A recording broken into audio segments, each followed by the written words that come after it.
Wait drama Hindi में आपका स्वागत है। यह एक रोमांचक और भावनात्मक कहानी का पहला भाग है जो एवरी और उसकी आघात, पारिवारिक गतिशीलता और किशोरावस्था की चुनौतियों की यात्रा को दर्शाता है। कथा एक भयावह दुःस्वप्न के साथ शुरू होती है जो एवरी की मां की दुखद हत्या को उजागर करता है, जो कहानी के रहस्य और भावनात्मक गहराई को स्थापित करता है। कृपया इस कहानी को और लोगों तक पहुंचाने के लिए सब्सक्राइब करें, लाइक करें, शेयर करें और अपने थॉट्स कमेंट में जरूर बताएं ताकि हम आपके लिए और बेहतर कंटेंट ला सकें। बेलेंसियोनी। जैसे ही यह नाम मेरे कानों में पड़ा, मेरी मां पलक झपकते ही सोफे से उठ खड़ी हुई। मेरे भ्रम को अनदेखा करते हुए उसने मेरी बाह को कसकर पकड़ा और मुझे ऊपर की ओर खींच लिया। मेरे पैर ठंडे संगमरमर को छू रहे थे, जबकि मैं उसका पीछा करने की कोशिश कर रही थी। एक और मोड़ लेने से पहले मैंने सिर घुमाया। मेरी नजर टूटे हुए मुख्य द्वार और चकनाचूर फूलदान पर पड़ी। मैं नीचे से आ रही चीखों और बंदूक की गोली की भयानक आवाज को अनदेखा करने की कोशिश कर रही थी, लेकिन यह मुश्किल था। मेरे कान बज रहे थे और मेरा दिल इतनी तेजी से धड़क रहा था कि लग रहा था यह मेरे सीने से बाहर निकल आएगा। उसने माँ पापा के बेडरूम का दरवाजा खोला और मुझे अंदर खींच लिया। मैं उसके पीछे खड़ी थी, जबकि उसने दरवाजा बंद किया। बिस्तर के नीचे उसने मुझे सख्ती से इशारा किया। मैं जानती थी कि वह मुझ पर गुस्सा नहीं थी, कम से कम मुझ पर तो नहीं। वह मुझ पर कभी गुस्सा नहीं होती थी। मैंने उसकी बात मानी, उसे और परेशान नहीं करना चाहती थी। बिस्तर के नीचे लुढ़कते हुए मैंने अपनी आंखें सिकोड़कर कमरे में हो रही गतिविधियों को देखने की कोशिश की।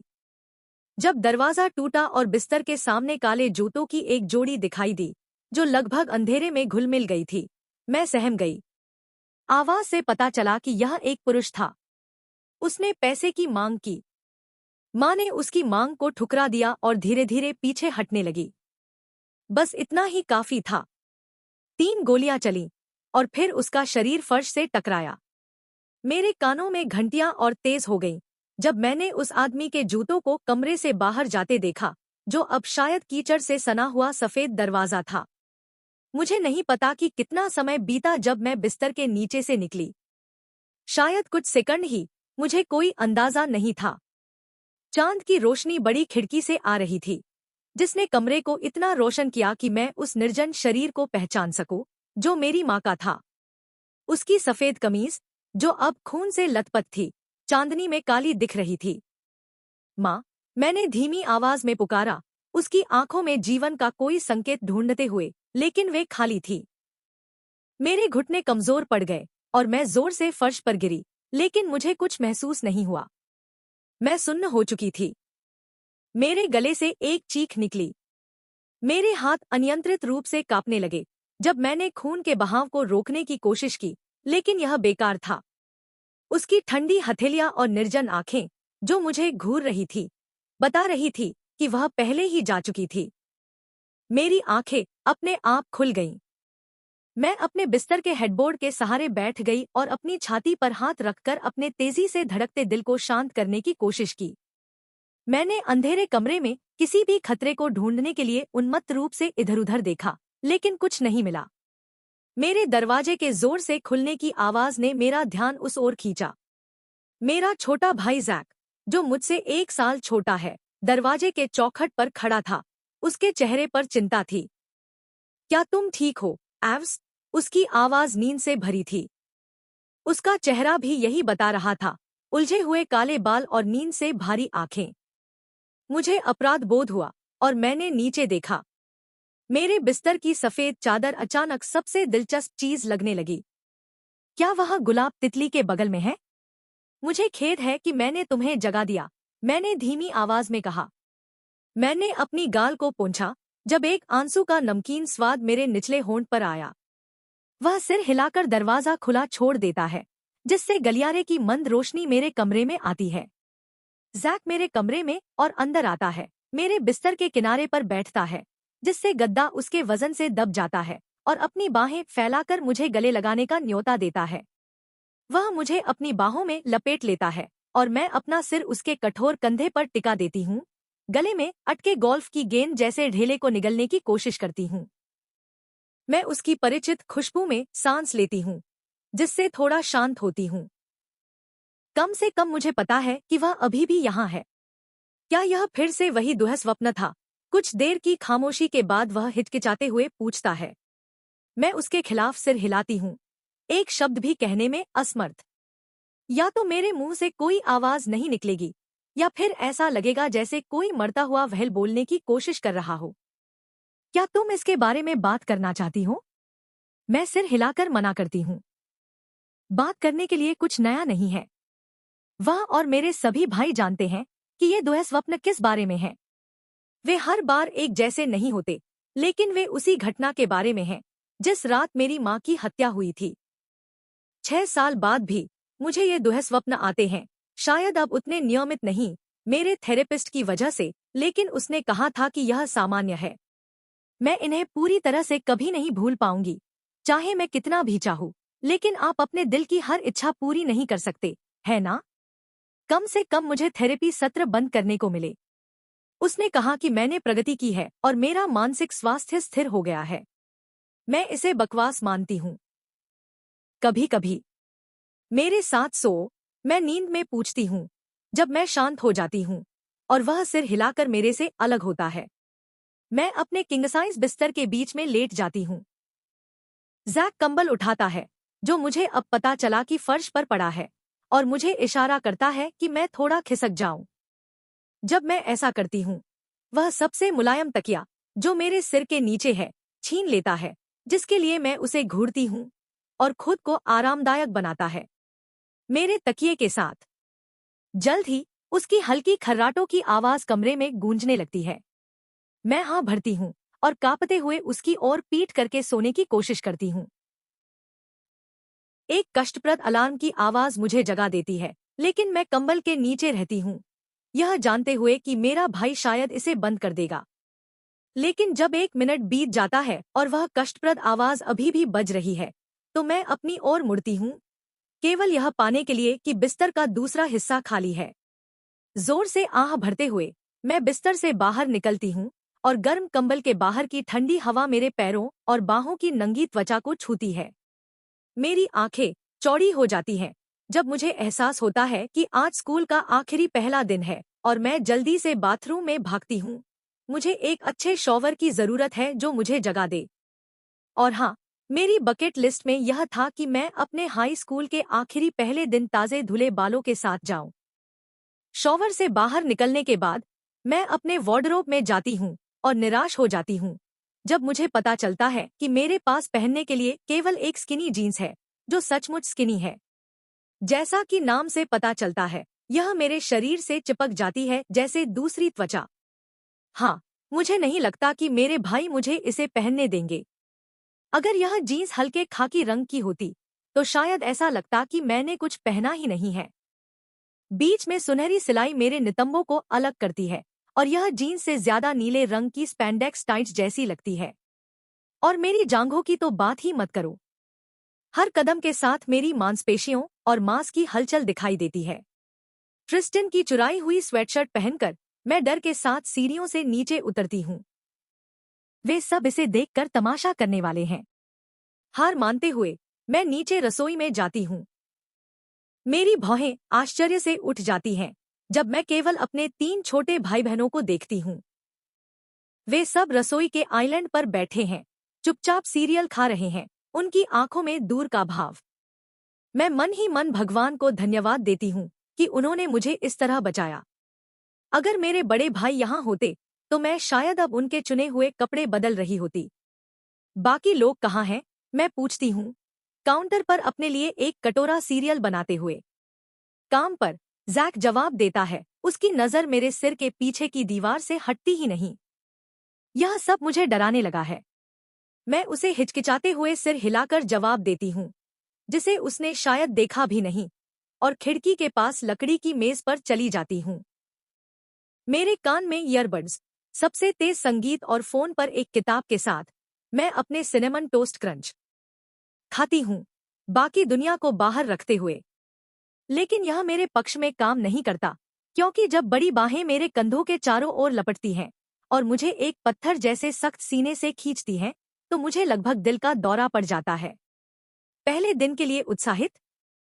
हंटर मेरा एक ईयरबड निकालता है और अपना सिर मेरे कंधे पर टिकाता है। उसकी गहरी हरी आंखें, जो मेरी आंखों से मिलती जुलती हैं, मुझसे उम्मीद भरी नजरों से देखती हैं। ऐसे चुपके से मत आया कर, डरावने। मैं उसकी बाहों को झटक देती हूँ, जिससे वह हंस पड़ता है। और मुझे नहीं पता कि मुझे उत्साहित होना चाहिए या नहीं। और तुम्हें बाल कटवाने की जरूरत है, मैं आखिरी हिस्सा धीरे से कहती हूँ, जिससे जेवियर और ट्रिस्टिन, मेरे 3 बड़े भाइयों में से 2, और दुर्भाग्यवश एडेन, जो मेरे लिए जिंदगी से भी ज्यादा परेशान करने वाला है, हंस पड़ते हैं। मैं एडेन को अपनी जिंदगी भर से जानती हूँ और एक समय मैं उसे दोस्त मानती थी। लेकिन वह दोस्ती पिछले 5 सालों में प्यार नफरत के रिश्ते में बदल गई है, जहां नफरत प्यार पर हावी है। वह पिछले 1 साल में और बुरा हो गया है। हमेशा अपनी चतुर टिप्पणियां देता है और मेरे करना चाहने वाली चीजों या पहनने वाली चीजों पर हमेशा उसकी अपनी राय होती है, जो ज्यादातर नकारात्मक होती है। वह लंबा, गहरे रंग का और आकर्षक है। मैं वहां नहीं जाऊंगी। एडेन मुझे बहुत परेशान करता है। वह मेरे भाइयों जितना ही मेरे लिए अति सुरक्षात्मक है, और क्योंकि हंटर की निराश आवाज मेरे एडेन के बारे में आंतरिक रोष को काट देती है। मुझे लगा कि तुम्हें मेरा हेयर कट पसंद है। वह अपने होंठ बाहर निकालता है। एक 22 साल के आदमी को, जो हमेशा सबके सामने भावहीन चेहरा रखता है, ऐसा करते देखना थोड़ा अजीब है, लेकिन इससे वह कम प्यारा नहीं लगता। मैंने ऐसा नहीं कहा, लेकिन तुम्हारे बाल बहुत ज्यादा बढ़ गए हैं। मैं उसके भूरे बालों का एक गुच्छा पकड़ती हूँ और उसे एक छोटी सी मुस्कान देती हूँ, जो वह लौटाता है। जैसा तुम कहो। वह कंधे उचकाता है और मेरे बगल में बैठ जाता है, अपनी बाह मेरे कंधे पर डाल देता है, जबकि मैं खाना जारी रखती हूँ। क्या तुम्हें समा को नहीं लेने जाना है? एडेन अचानक बोलता है। उसकी पूरी तरह से बनी भौहें एक साथ सिकुड़ जाती हैं। मेरी नजर उसके सुंदर चेहरे पर घूमती है। ऊंचे गाल, चाकू की तरह तेज जबड़ा, सही आकार की नाक, जो थोड़ी टेढ़ी है। मुझे लगता है उसने कुछ महीने पहले इसे तोड़ा था। और आकर्षक होंठ। उसके काले बाल एक तरफ और पीछे की ओर झुके हुए हैं, जिससे उसके सिर के किनारे के शानदार टैटू दिखाई दे रहे हैं। निश्चित रूप से लंबा, गहरे रंग का और आकर्षक। हाँ, मुझे जाना है। इससे तुम्हें क्या? मैं सूखे स्वर में जवाब देती हूँ, उसे घूरते हुए। इतना गुस्सा होने की जरूरत नहीं। क्या आप दोनों एक सभ्य बातचीत कर सकते हैं? जेवियर हमारे बीच उबा हुआ दिखता है, लेकिन हम अपनी घूरने की प्रतियोगिता जारी रखते हैं। और एव्स, एडेन सही है, तुम्हें जाना चाहिए। बाकी लोग पहले ही जा चुके हैं। वह रसोई के आइलैंड की ओर इशारा करता है। मैं सिर घुमाती हूँ, और वाकई वहाँ केवल एश्टन है, जो मेरे साथ जा रहा है। हाँ, ठीक है। मैं आंखें मटकाती हूँ और हंटर के गाल पर चुंबन देकर खड़ी हो जाती हूँ, पूरी तरह भूल जाती हूँ कि मैं क्या पहने हुए हूँ। ये क्या चीज है? जेवियर की आवाज तीखी हो जाती है। मुझे लगता है कि सभी की नजरें मेरे सिर के पीछे छेद कर रही हैं। मैं एश्टन से नजर मिलाती हूँ, जो मुझे देखकर मुस्कुराता है। बुरा हुआ? क्या ये मेरी खोई हुई स्वेटशर्ट है? ट्रिस्टन हैरान लगता है। दोहरा बुरा हुआ?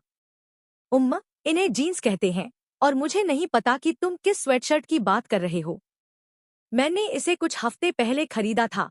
मैं धीरे धीरे मुड़ती हूँ, उन्हें एक मासूम मुस्कान देती हूँ। वे सभी मुझे घूरते हैं, उनके जबड़े सख्त हो जाते हैं। यहाँ तक कि एडेन भी। यही एक कारण है कि यह लड़का मुझे इतना परेशान करता है। यह उसका कोई काम नहीं। तुम इन जीन्स को बदल रही हो अभी? जेवियर गंभीर स्वर में बोलता है। मैं हाँ भरती हूँ। मेरे पास पहनने के लिए कोई और पैंट नहीं है। वे सब धुलाई में हैं। बिना एक शब्द कहे वह उस कुर्सी की ओर इशारा करता है, जिस पर मैं बैठी थी, और रसोई से बाहर चला जाता है। मैं वापस कुर्सी पर बैठ जाती हूँ। तीनों जोड़ी आंखें मुझे घूर रही हैं। यहाँ लो। जेवियर मुझे ग्रे स्वेटपैंट्स देता है, जो मुझे लगता है कि एश्टन के हैं, क्योंकि वह मेरे आकार के सबसे करीब है, मेरे बाकी भाइयों के मुकाबले, जो कम से कम 6 फीट 2 इंच लंबे हैं, शायद और भी। तुम उसे मेरे स्वेटपैंट्स क्यों दे रहे हो? एश्टन मेरे पीछे से चिल्लाता है, जिससे अवांछित घूरन मेरी ओर से हट जाती है।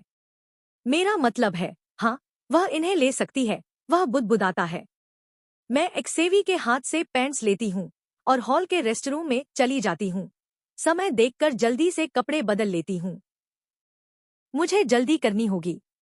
अपनी स्किनी जीन्स शायद आखिरी बार हाथ में लेकर मैं बाहर निकलती हूँ और उन्हें एक्सेवी को सौंप देती हूँ। फिर सभी को अलविदा कहकर एश्टन के साथ दरवाजे से बाहर चली जाती हूँ।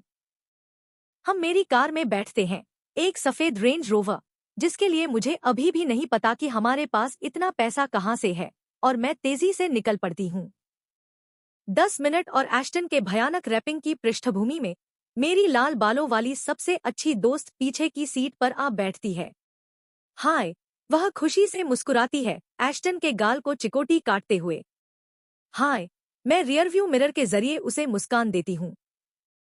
समर स्मिथ, मेरी बचपन की सबसे अच्छी दोस्त और शायद मेरी एकमात्र दोस्त। मेरे भाइयों और एडेन के लिए बहन जैसी। संक्षेप में, उसकी माँ विदली एडेन की गॉडमदर है, उसकी और मेरी माँ की सबसे अच्छी दोस्त, और मेरी माँ के मरने के बाद मेरे लिए माँ की तरह। फ्रेशमैन ईयर के लिए उत्साहित छोटे, वह एश्टन से पूछती है। नहीं, वह तिरस्कार करता है। कल रात जब तुमने आखिरी बार पूछा था, तब से कुछ नहीं बदला, वह उसे याद दिलाता है। जो भी हो, वह बुदबुदाती है और फिर मुझ पर ध्यान देती है। हाई स्कूल के आखिरी पहले दिन के लिए उत्साहित, वह चौड़ी मुस्कान देती है। हाँ, और जैसा उसने कहा, कल रात जब तुमने आखिरी बार पूछा था, तब से कुछ नहीं बदला। मैं मजाक में उसकी ओर आंखें मटकाती हूँ। यह मेरी गलती नहीं कि मैं इस कार में सबसे ज्यादा बोलने वाली हूँ। मैं तो गा रहा हूँ, तो जाहिर है कि मैं बात नहीं करता, नहीं? एश्टन उससे तर्कपूर्ण ढंग से पूछता है। खैर, तुम बहुत बुरा गाते हो, तुम्हें बता दूं। वह कंधे उचकाती है। तुम उसे क्यों अभी भी अपने साथ रखती हो? एश्टन मुझसे विनती भरी नजरों से देखता है।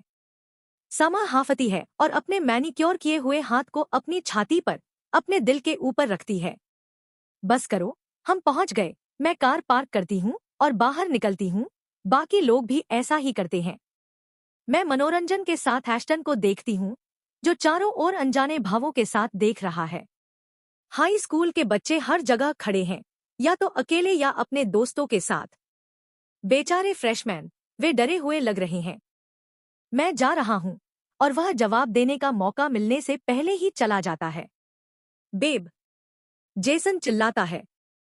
शुक्र है, एश्टन चला गया। न तो वह और न ही मेरे भाई और न ही एडेन उसके बारे में जानते हैं, और मैं इसे ऐसे ही रखना चाहूंगी। लेकिन यह देखते हुए कि मैं और जेसन 1 साल से डेट कर रहे हैं, वह मेरे साथ समय बिताना चाहता है, स्कूल, सार्वजनिक जगहों और उसके घर के बाहर। वह मेरे परिवार से मिलना चाहता है, मेरे भाइयों से। उसे नहीं पता कि अगर वह मेरे घर या मेरे करीब कदम रखेगा, तो शायद उसकी पिटाई हो जाएगी, या उसकी हत्या, या हमारे गार्ड्स उसे बाहर निकाल देंगे। हाँ, हमारे पास बॉडीगार्ड्स हैं। जब हम घर पर नहीं होते, तब अतिरिक्त सुरक्षा, जेवियर के शब्द। हाय, मैं हल्के से मुस्कुराती हूँ। वह मेरे होठों पर एक चुंबन देता है। हाय, एव्स, आशा, समा का बॉयफ्रेंड, मुझे अभिवादन करता है। उन्हें भी नहीं पता कि उसका बॉयफ्रेंड है। उसी कारणों से। हाय, मैं सिर हिलाती हूँ। तुम क्या पहने हुए हो? वह मुझे ऊपर से नीचे तक देखता है। बाकी लोग भी ऐसा ही करते हैं। एश्टन की पैंट्स, मैं आंखें मटकाती हूँ। वे सभी मुझ पर हंसते हैं। मैं चाहता हूँ कि तुम मेरे कपड़े पहनो, वह मजाक में शिकायत करता है, अपनी हल्की भूरी भौहें बीच में सिकोड़ते हुए। मैं हल्के से मुस्कुराती हूँ, उसे ऊपर से नीचे तक देखते हुए। नीली जीन्स और नीला स्वेटर, जो उसकी नीली आंखों और गंदे गोरे बालों से मेल खाता है। आप नहीं सोचेंगे कि वह फुटबॉल टीम में रिसीवर है। तुम जीन्स पहने हुए हो, मैं मजाक में उसके कंधे पर हल्का सा मारती हूँ। वह बिल्कुल फुटबॉल टीम के रिसीवर जैसा नहीं लगता। जब मैंने उसे पहली बार देखा था, तो मुझे लगा था कि वह लैक्रोस खेलता है। मैं समा से नजर मिलाती हूँ। वह हमारे बीच तनी हुई मुस्कान के साथ देखती है। वह कभी भी जेसन की प्रशंसक नहीं थी, लेकिन जब वह और आशा एक साथ आए, तो उसने किसी तरह उसे स्वीकार करना शुरू कर दिया। आशा का धन्यवाद, जो उसका सबसे अच्छा दोस्त है। और ये आरामदायक है। वह कंधे उचकाता है, तभी घंटी बजती है। मेरे जेसन के कपड़े पहनने की बातचीत सौभाग्य से खत्म हो जाती है और लड़के हमें स्कूल की इमारत के अंदर ले जाते हैं। जेसन मेरा हाथ पकड़ने की कोशिश करता है, लेकिन जैसे ही हमारा स्पर्श होता है मैं उसका हाथ छोड़ देती हूँ। यह जोखिम नहीं लेना चाहती कि मेरे भाइयों में से कोई मुझे देख ले। बाकी दिन ऐसा ही बीतता है। मैं जेसन से जितना हो सके दूर रहने की कोशिश करती हूँ, जो जरूरत से ज्यादा छूने की कोशिश कर रहा है। यह लड़का समझ ही नहीं रहा कि मैं उन्हें उसके बारे में नहीं बता सकती। वह अपने सुंदर चेहरे को ज्यादा प्यार नहीं करता, यह तो पक्का है।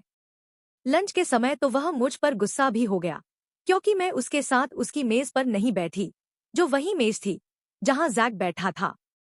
वह क्वार्टरबैक है, स्कूल के सबसे बड़े खिलाड़ियों में से एक। यह हमारे खानदान में है। जेसन की बात पर वापस, उसने कहा कि वह समझ गया जब मैंने उसे लाखवीं बार समझाया, लेकिन वह अभी भी मुझे अपने भाइयों को बताने के लिए मनाने की कोशिश कर रहा है। तुम बस समझते नहीं हो, मैं कराहती हूँ। एव्स, मैं बस उनसे मिलना चाहता हूँ। हम लगभग 1 साल से डेट कर रहे हैं। मैं उसके शब्दों के पीछे का दोहरा अर्थ समझती हूँ, लेकिन मैं अपनी बेचैनी को नहीं दिखने देती। मैं इस बारे में सोचूंगी, मैं आखिरकार भरते हुए कहती हूँ। उसके चेहरे पर एक चौड़ी मुस्कान फैल जाती है। धन्यवाद, बेब, मुझे अब जाना होगा। लव यू, वह पीछे से चिल्लाता है, शायद फुटबॉल मैदान की ओर जा रहा है। लव यू टू, मैं बुदबुदाती हूँ। आखिरकार, तुम दोनों 12 मिनट तक किस बारे में बात कर रहे थे? समा अपनी घड़ी देखकर हैरान होकर मुझसे पूछती है। मैं कार शुरू करती हूँ और स्कूल के पार्किंग लॉट से बाहर निकलती हूँ। वह लड़कों से मिलना चाहता है। वह समझते हुए सिर हिलाती है। हाँ, मैं भरती हूँ। मैं हाल में बहुत भर रही हूँ। रुको, एश्टन, वह हाफती है। वह जैक के साथ वापस आ रहा है, लैक्रोस टीम के लिए ट्रायल करना चाहता था। मैं सड़क पर नजरें टिकाए हुए समझाती हूँ। हम आरामदायक खामोशी में बैठते हैं, जब तक वह फिर से नहीं बोलती। मुझे एक शानदार विचार आया, वह उत्साहित होकर चिल्लाती है। मैं 1 सेकंड के लिए उसकी ओर देखती हूँ। वह गहरे विचार में डूबी लगती है, लेकिन उसके चेहरे की मुस्कान मुझे वह बताती है जो मैं पहले से जानती हूँ। मुझे शायद यह पसंद नहीं आएगा। चलो एक पार्टी करते हैं। हाँ, और फिर नशा करके कैलिफोर्निया में स्काई डाइविंग करने चलें। मैं उसकी उत्साहित आवाज की नकल करती हूँ। मेरी आवाज में व्यंग्य टपक रहा है। समा हमेशा से अतिवादी किस्म की इंसान रही है। यह उसके कपड़ों, बालों और लगभग पूरी पर्सनैलिटी में दिखता है, और मुझे जरा भी आश्चर्य नहीं कि उसने हमारे जन्मदिन के लिए पार्टी करने का सुझाव दिया। वह मुझसे कुछ दिन बड़ी है और उसने 16वें जन्मदिन पर भी यही सुझाव दिया था। लड़की पूरे स्कूल को न्योता देना चाहती थी। और आश्चर्य की बात नहीं, लड़कों ने हमें ऐसा करने नहीं दिया। एवरी, मैं गंभीर हूँ, वह सपाट स्वर में कहती है। मैं अपने घर को घेरे हुए गेट के सामने कार रोकती हूँ और खिड़की नीचे करती हूँ जब डैनी खटखटाता है। वह हमारा मुख्य बॉडीगार्ड है। जब से जेवियर पैदा हुआ था, तब से वह मेरे माता पिता के लिए काम कर रहा है और अब मेरे भाई के लिए काम करता है। हाय डैनी, मैं मुस्कुराती हूँ। हेलो एवरी, क्या मैं तुम्हारे लिए गैरेज खोल दूं? वह मेरा पूरा नाम लेता है। मैं भ्रमित होकर अपनी भौहें सिकोड़ती हूँ। मैं हमेशा बाहर पार्क करती हूँ। वह मेरे भ्रम को समझता है और समझाता है। एडेन ने तुम्हारी जगह पर पार्क किया है। वह उस जगह की ओर इशारा करता है जहां मैं आमतौर पर अपनी कार पार्क करती हूँ। मैं उसकी नजर का पीछा करती हूँ और मेरी नजर उस काली लैम्बोर्गिनी पर पड़ती है, जो किसी और की नहीं बल्कि उसकी है। परेशान करने वाला मूर्ख। मैं आंखें मटकाती हूँ और उसे ऐसा करने के लिए सिर हिलाती हूँ। गैरेज में पार्क करने के बाद समा मुझे बाहर निकलने से रोकती है। हमें अब उन्हें बताना चाहिए, वह मुस्कुराती है। तो तुम गंभीर थी, मुझे उसके जवाब का डर है। हाँ, चलो एव्स, हम 18 की हो रही हैं। मुझे लगता है कि वे हमें करने देंगे। वह कंधे उचकाती है। मुझे गुस्सा आता है जब मैं एडेन को एक्सेवी के बगल में बैठे देखती हूँ। वह कुछ कठोरता से फुसफुसाता है, उसका सुंदर जबड़ा सख्त हो जाता है। एक्सेवी उसे सिर हिलाकर जवाब देता है। फिर दोनों हमारी ओर देखते हैं, जो रसोई के दरवाजे पर खड़ी हैं, उनके खत्म होने का इंतजार कर रही हैं। हाय समर, जेवियर मुस्कुराता है अपनी बाहें फैलाकर। वह उसे गले लगाती है, फिर एडेन को, और जब हो जाता है तो मेरे बगल में वापस खड़ी हो जाती है। तो हम आप लोगों से कुछ बात करना चाहती थीं। वह चमकदार मुस्कान देती है, अपने लाल बालों की एक लट को अपनी उंगली के चारों ओर घुमाते हुए। यह संकेत है कि वह घबराई हुई है। हाँ, एडेन बोलता है। मैं आंखें मटकाती हूँ। दरअसल, क्यों न तुम उन्हें बताओ, एव्स। वह मुझे धक्का देती है और अपने शरीर का आधा हिस्सा मेरे पीछे छिपा लेती है, जितना वह कर सकती है, क्योंकि वह मुझसे 1 इंच लंबी है। मेरी नजर एडेन की हरी आंखों से मिलती है। जब भी हमारी नजरें मिलती हैं, ऐसा लगता है जैसे वह मेरी आत्मा को भेद रहा हो। यह मुझे असहज करता है। किसी को यह जानने की जरूरत नहीं कि मेरे अंदर क्या चल रहा है। मैं अपनी नजर एक्सेवी की ओर मोड़ लेती हूँ। हम एक पार्टी के बारे में बात करना चाहती थी, मैं धीरे धीरे कहती हूँ। उनके चेहरे भावहीन रहते हैं। मुझे अंदाजा है, तुम्हारे 18वें जन्मदिन के लिए? ट्रिस्टन की ऊबी हुई आवाज हमारे पीछे से आती है। हाँ, हम एक साथ पुष्टि करती हैं, सिर हिलाते हुए। नहीं, नहीं, तीनों एक साथ कहते हैं। हमारी उम्मीद भरी नजरें मायूसी में बदल जाती हैं। लड़कों, चलो न, आप वहां हो सकते हैं, बस कृपया, कृपया, कृपया हमें पार्टी करने दें। समा कुछ सेकंड की खामोशी और उनके पत्थर जैसे चेहरों को देखने के बाद विनती करती है। मैं अपने होंठ बाहर निकालती हूँ और अपनी आंखें चौड़ी करती हूँ, सीधे जेवियर को देखती हूँ। यह पपी डॉग फेस तब काम करता था जब मैं छोटी थी। उम्मीद है यह अब भी काम करेगा। मैं मन ही मन मुस्कुराती हूँ। चलो एक्सेवी, हम आखिरकार 18 की हो रही हैं, मैं विनती करती हूँ। उसका सख्त मुखौटा गायब हो जाता है और उसकी आंखें थोड़ी नरम पड़ती हैं। बस थोड़ा सा। कम से कम वह इसके बारे में सोच रहा है। वह जोर से आह भरता है, यह जानते हुए कि मैं जीत गई। इससे एडेन और ट्रिस्टन का ध्यान उसकी ओर जाता है। क्या तुम सचमुच इसके बारे में सोच रहे हो? परेशान करने वाला मूर्ख अपने हाथ हवा में उछालता है। इससे तुम्हें क्या? मैं पूछती हूँ, अपनी बाहें सीने पर बांधते हुए। वह मुझे घूरता है, लेकिन जवाब नहीं देता। पार्टी कर लो। जैसे ही यह शब्द उसके मुंह से निकलते हैं, हम चीख पड़ती हैं। लेकिन वह जारी रखता है। हम शांत होकर उसे देखती हैं। मैं अपने होंठ काटती हूँ ताकि मेरी मुस्कान न दिखे। हम सब वहां होंगे, वह खत्म करता है। हम दोनों 12 साल की लड़कियों की तरह उछलने कूदने लगती हैं और चीखती हैं, हमारी तरफ जलती हुई 2 जोड़ी आंखों को अनदेखा करते हुए। धन्यवाद, धन्यवाद, धन्यवाद, हम एक साथ कहती हैं, फिर मेरे कमरे की ओर उछलते कूदते चली जाती हैं। जैसे ही वह मेरा कमरा खोलती है, वह दौड़कर मेरे बिस्तर पर कूद पड़ती है। मैं उसके बगल में लेट जाती हूँ। मैं बहुत उत्साहित हूँ, मैं धीरे से कहती हूँ, चौड़ी मुस्कान के साथ। हम दोनों छत को देखते हुए चुपचाप लेटी रहती हैं। मैं पार्टी के बारे में सोच रही हूँ और वह शायद वही सोच रही है। अगर जेसन को पता चलेगा कि मेरे भाई वहां होंगे, तो वह कैसे व्यवहार करेगा? शायद मुझे उसे नहीं बताना चाहिए। वह शायद उतना छूने की कोशिश नहीं करेगा जितना वह आम तौर पर करता है जब वह दिखाना चाहता है कि हम एक साथ हैं।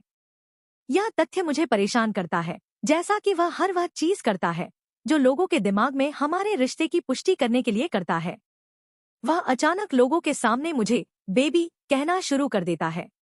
वह मुझे कभी ऐसा नहीं कहता। बस एव्स या बेब। तुम उन्हें कब बताओगी? वह पूछती है और मैं उसकी ओर देखने के लिए सिर घुमाती हूँ। जेसन के बारे में? वह कहती है, यह देखकर कि मैं भ्रमित हूँ। ओह, खैर, मुझे नहीं पता। तुम्हें क्या लगता है मुझे कब बताना चाहिए? मैं वापस सफेद छत की ओर देखते हुए पूछती हूँ। कृपया कहो, कभी नहीं। मुझे पता है कि वह ऐसा नहीं कहेगी। अब रात के खाने पर मेरी आंखें चौड़ी हो जाती हैं। मैं अपने हेडबोर्ड के सहारे बैठ जाती हूँ, उसे देखते हुए। वह अपने लाल बालों को कंधे पर चोटी बनाते हुए चौड़ी मुस्कान देती है। मैं आज उन्हें नहीं बता सकती। यह बहुत जल्दी है। बेचारा लड़का 18 साल की उम्र में मर जाएगा। मेरा मतलब है, सोचो, मैं अपने हाथों को सामने उठाती हूँ, धीरे धीरे उन्हें अलग करती हूँ, जैसे कोई अदृश्य साइन बना रही हूँ। मृत्यु का कारण पूर्व प्रेमिका के भाइयों द्वारा रिश्ते का खुलासा करने के बाद हत्या। मैं नाटकीय ढंग से हाफती हूँ। तुम भूल गई, वह उसी अदृश्य साइन को अपने हाथों से बनाती है और उनके सबसे अच्छे दोस्त द्वारा। मैं उसे गंभीरता से देखती हूँ। वह और चौड़ा मुस्कुराती है। वह हमेशा मुस्कुराती है। आह, खुश लोग। एव्स, जितना तुम इसे उनसे छिपाओगी, उनकी प्रतिक्रिया उतनी ही बदतर होगी।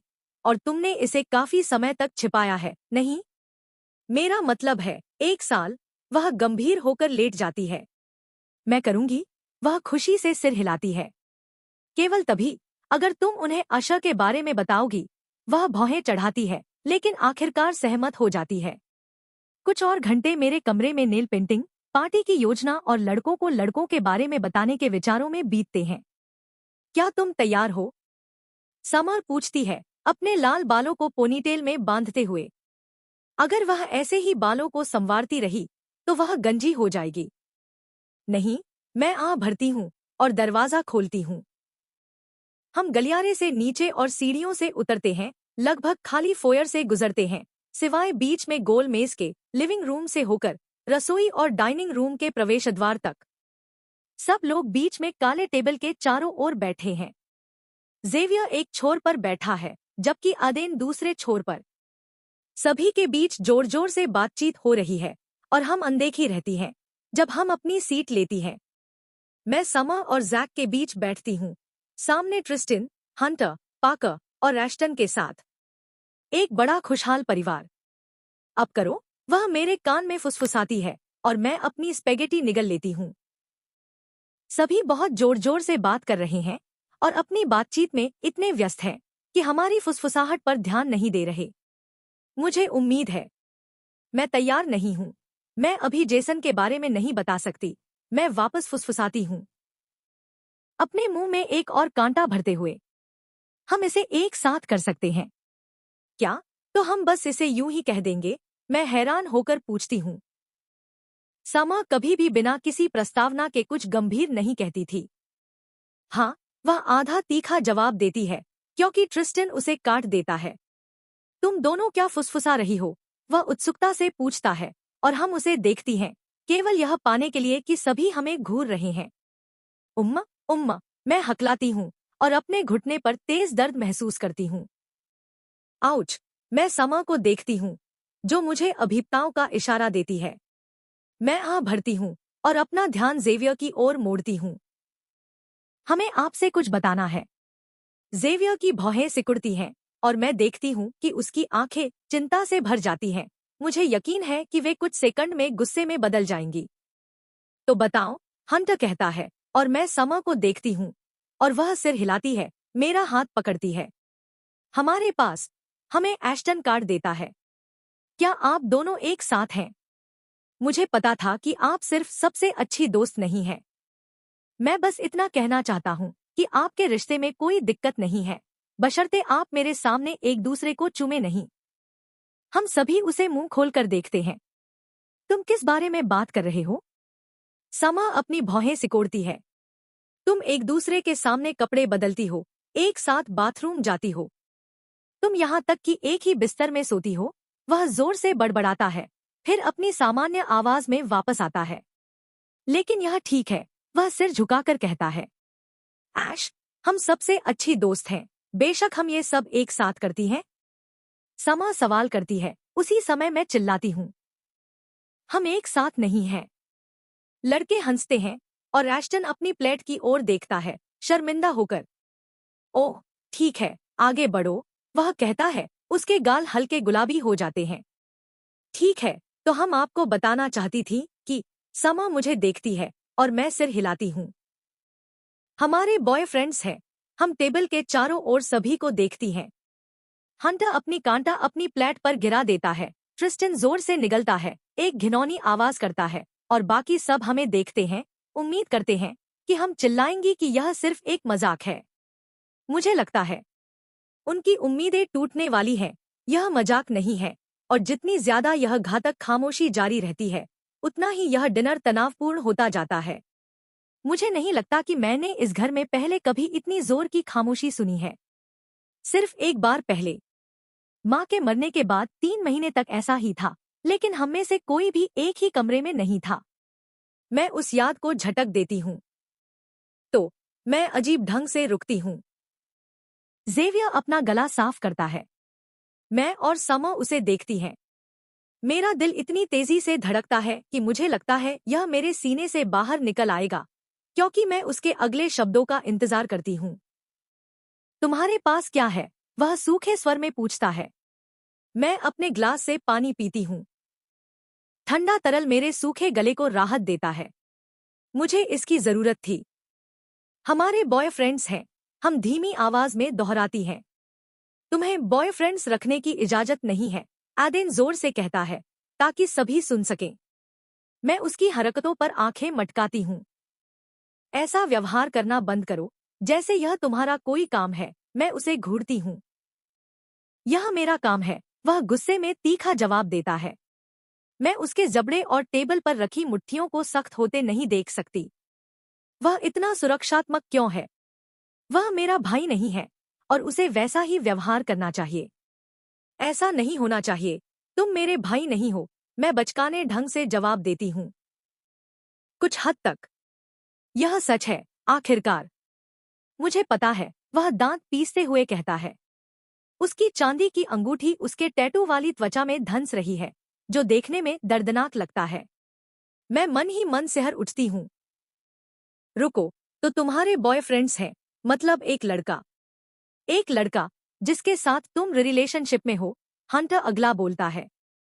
जेवियर और एडेन उस पर गला साफ करते हैं। मैं उस पर मुस्कुराती, अगर यह परेशान करने वाला मूर्ख अभी मुझे नहीं, मुझे गुस्से से देख नहीं रहा होता।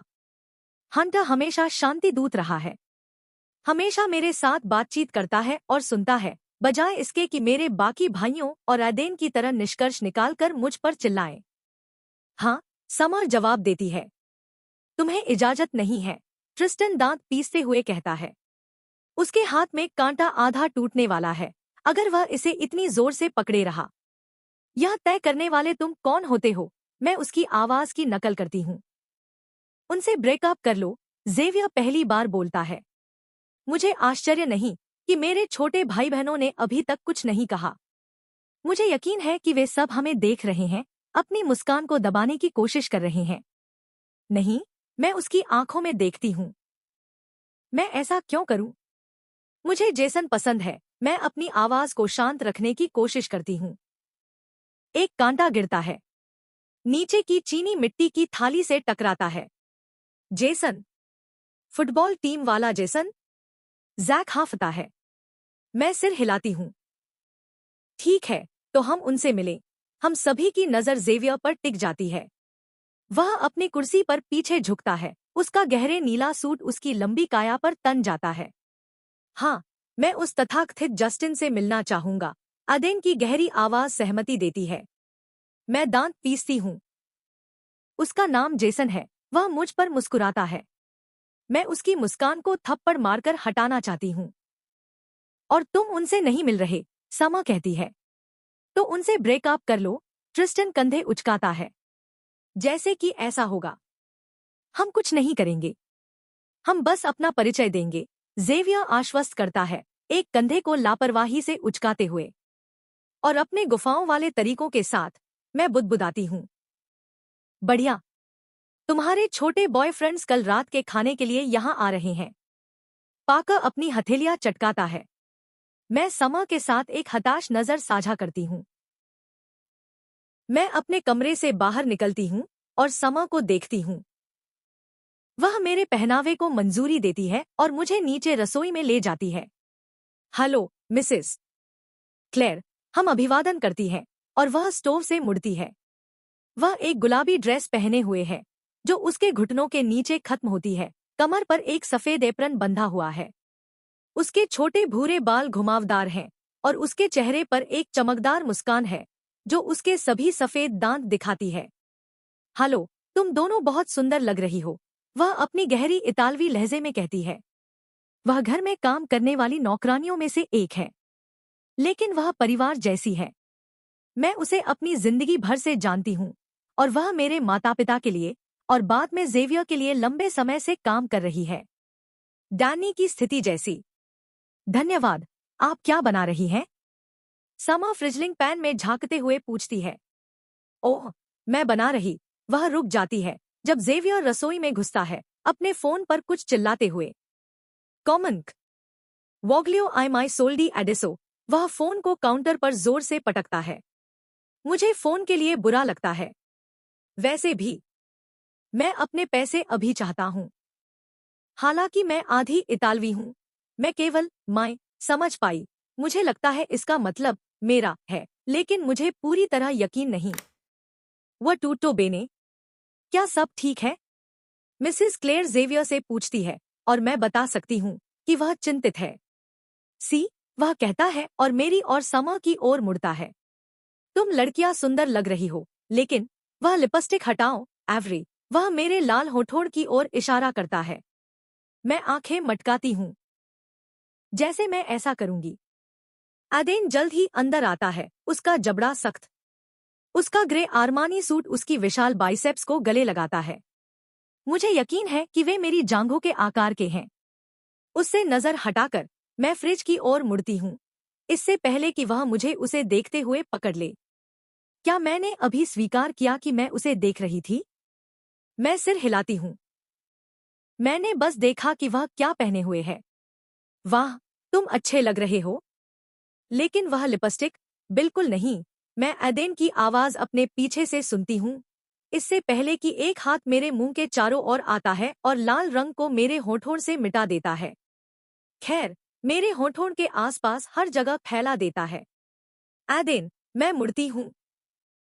वह हंसता है जब वह लिपस्टिक को मेरी नाक और गालों के किनारों तक फैला हुआ देखता है। जाकर इसे हटा ले। तुम इसके लिए बहुत मासूम हो। वह आखिरी हिस्सा खुद से बुदबुदाता है, रसोई से बाहर निकलते हुए। मिसेस क्लेयर मुझे एक चालाक मुस्कान देती है और अपनी खाना पकाने में वापस लग जाती है। मुझे पता ही नहीं चला कि बाकी दो लोग चले गए। मैं बाहर निकलती हूँ, इससे पहले कि ट्रिस्टन से टकरा जाऊं, जो मेरे चेहरे पर हंसता है। मूर्ख। जेवियर ने जोर दिया कि एडेन यहाँ हो। वास्तव में उसे कुछ जोर देने की जरूरत नहीं थी। यह स्पष्ट था कि एडेन आज यहाँ होगा। जैसे हर दूसरे दिन वह यहाँ बहुत समय बिताता है। वह कभी कभी रात भी रुकता है जब वह और एक्सेवी कंपनी से देर रात लौटते हैं। उस लड़के का तो एक मेहमान कक्ष भी है, भगवान के लिए। उनके पास एक साथ कंपनी नहीं है। उनकी कंपनियां बस कुछ महत्वपूर्ण सहयोग करती हैं। मुझे इससे ज्यादा जानकारी नहीं है। बस इतना कि हमारे पिता ने इसे जेवियर को तब सौंपा जब वह 18 साल का हुआ, और एडेन ने कुछ साल पहले, जैसे ही वह 21 साल का हुआ, अपने पिता की कंपनी को कानूनी उत्तराधिकारी के रूप में लिया। मैं लिपस्टिक पोंछ देती हूँ और खुद को आईने में देखती हूँ। शायद मैं उस लिपस्टिक को पहनने के लिए बहुत मासूम हूँ। मैं एडेन के पहले के शब्दों को याद करती हूँ। वे किसी कारण से मेरे साथ अटक गए हैं। काउंटर के किनारे से लिपस्टिक उठाकर मैं उसे जांचती हूँ, फिर उसे कैबिनेट में रख देती हूँ, यह मानसिक नोट बनाते हुए कि बाद में इसे समा को दे दूंगी। यह उसके लाल बालों से मेल खाएगी। मुस्कुराते हुए मैं अपने बाथरूम से बाहर निकलती हूँ और समा को देखती हूँ। फटी हुई जीन्स और एक ओवरसाइज टी शर्ट में वह चिंतित रूप से अपने बालों की एक लट को खींचती है। मुझे नहीं पता कि मैं इतनी घबराई हुई क्यों हूँ। वह एक अजीब हंसी के साथ कहती है, जिसके अंत में खांसी होती है। घबराई हुई? समा मुझसे पूछती है। मैं सिर हिलाती हूँ। हम मेरे दरवाजे से बाहर निकलते हैं, तभी डोरबेल बजती है। हम एक दूसरे को चौड़ी आंखों से देखती हैं और सीढ़ियों की ओर दौड़ती हैं। मैं जेवियर को दरवाजे की ओर जाते हुए देखती हूँ और मैं संगमरमर की सीढ़ियों से नीचे दौड़ती हूँ, और मुझे एहसास होता है कि यह कोई अच्छा विचार नहीं था। शायद मेरे अब तक के सबसे बुरे विचारों में से एक। जैसे ही दरवाजा खुलता है और मैं जेसन और आशा को वहां खड़े देखती हूँ, मेरा पैर फिसल जाता है और मैं नीचे गिर जाती हूँ। मेरे शरीर के सीढ़ियों पर जोर से टकराने से एक तेज आवाज होती है और मेरे घुटने में एक तेज दर्द उठता है। तो ठीक है दोस्तों, आज के लिए बस इतना ही। अगर आपको यह कहानी का यह भाग पसंद आया तो वीडियो को लाइक करें, अपने दोस्तों के साथ शेयर करें और चैनल को सब्सक्राइब करना न भूलें। नीचे कमेंट में अपनी राय जरूर बताएं कि आपको यह हिस्सा कैसा लगा।